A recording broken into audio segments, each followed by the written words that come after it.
credo che sia davvero la prima giornata in cui io mi sento bene.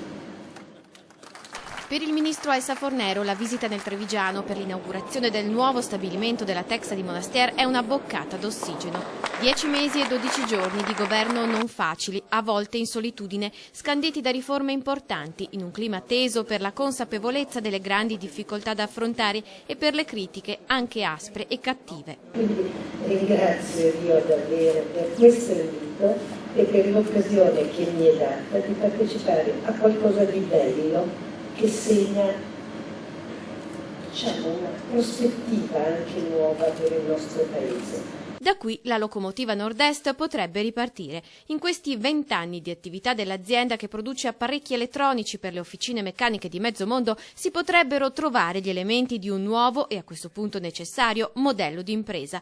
Investimenti continui, innovazione, un prodotto forte e di nicchia. Secondo me anche il futuro per questo tipo di imprese non ci saranno problemi.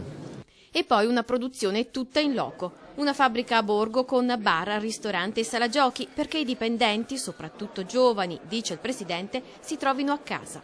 Abbiamo la fortuna di lavorare in un mondo in cui parliamo di software, di elettronica, tutte queste cose qui che i giovani sono molto bravi. Qui si vede veramente questo risultato dello sforzo congiunto, della cooperazione tra imprenditore da una parte, lavoratori, istituzioni. Il ministro, accusata di aver ridotto la flessibilità del lavoro, qui sente di non aver sbagliato direzione. La Texa si avvale di contratti a tempo indeterminato, considerati centrali nella riforma. Dimostrano che si può vincere la competizione internazionale stando a casa propria con contratti buoni, quelli che la riforma vuole incoraggiare. Sui crediti che vantano le imprese dalle pubbliche amministrazioni, altro nodo centrale nel rapporto istituzioni, impresa, lavoratori, il governo, ammette il ministro, si è mosso, ma con lentezza.